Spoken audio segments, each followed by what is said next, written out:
chère Raquel Garrido, Madame Dominique Delac, vice-présidente du conseil départemental de Seine-Saint-Denis, chère Dominique, Monsieur le maire honoraire de Blanc-Ménil, cher Daniel Feurtet, Monsieur Tom Zimiti, conseiller municipal représentant Madame le maire, excusez, Monsieur le directeur de l'OPH, Paris-Damas, Mesdames et Messieurs les élus, les anciens élus, qui sont présents aussi, Mesdames et Messieurs les responsables d'associations, d'anciens combattants et de mémoire, et Mesdames et Messieurs la famille.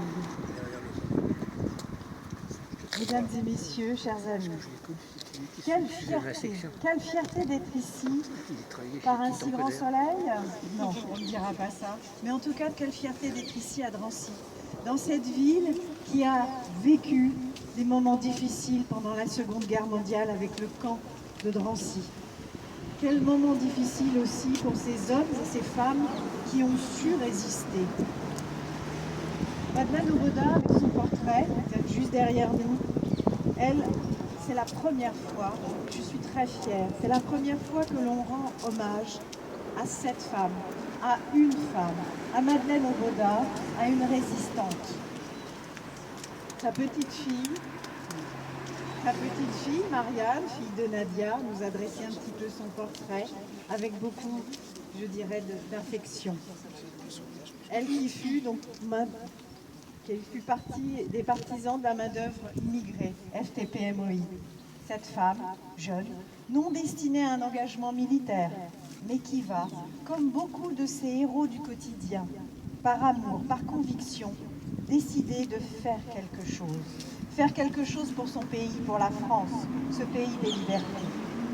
Comme cela a été dit, militante communiste, agent de liaison, elle a participé à de nombreuses actions contre l'ennemi, en transportant notamment des armes et des explosifs.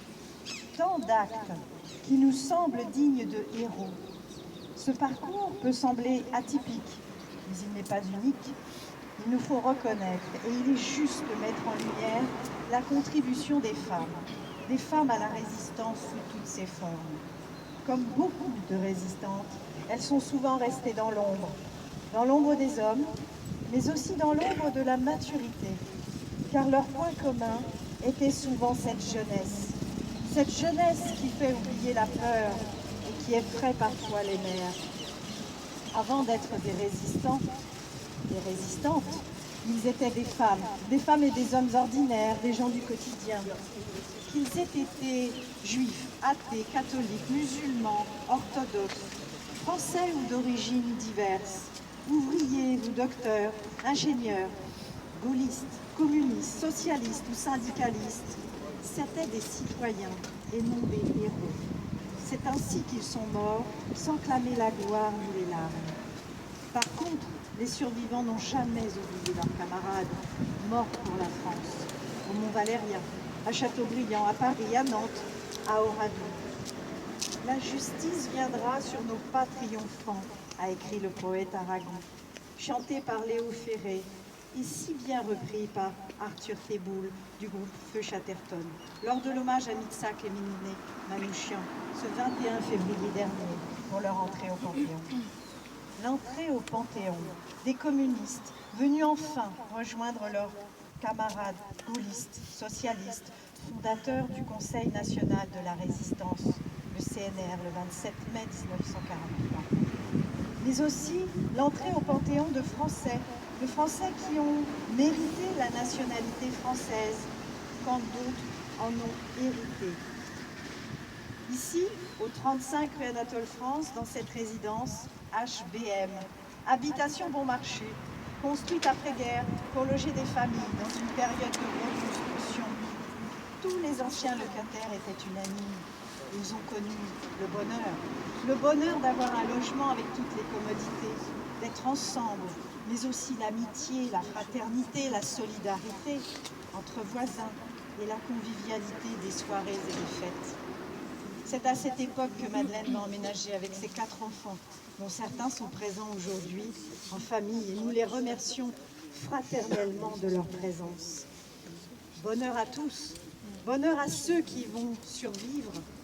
Voici ce qu'ils se sont appliqués à faire, sans oublier, jamais, Militante aussi et toujours dans son travail d'enquêtrice au CCAS du Blanc-Ménil, Léon Vallée et Daniel Ferté l'ont bien connue à cette période.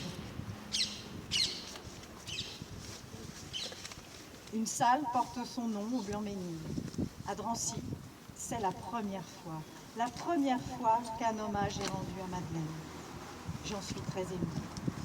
Enfin, Madeleine, c'était l'artiste, la sculptrice, la peintre, ici à Drancy, mais aussi à Pons, et puis à Cardoux. Cette petite maison à l'entrée du Puy-l'Évêque, son petit bonheur. J'ai lu dernièrement le livre « Pour vivre, il faut aimer » de Georges et Josette Fournier. Josette qui nous a quittés dernièrement. Il y a tellement de tendresse dans la description faite autour de Madeleine que je n'ai qu'un seul regret, c'est de ne pas l'avoir connue. Je ne vais pas être plus longue. Madeleine, c'était une ode à la joie, une ode à la femme, dans ce qu'il y a de plus créatif, de déterminé, de passionné, amoureuse de la vie, à en mourir, comme ses camarades. Vous, famille, vous pouvez être fiers de son parcours, de l'image qu'elle laisse, à l'image de ce portrait rayonnant dessiné par J.D. Morvan dans la bande dessinée qui vient d'être éditée avec le concours du Musée de la Résistance nationale et qui reprend le parcours de ces résistants de l'affiche rouge qui sont morts en criant « Vive la France !» Nous sommes heureux de vous l'offrir tout à l'heure, cet ouvrage, au nom de l'UFAC, l'Union des anciens combattants, et surtout au nom du Musée de la Résistance nationale.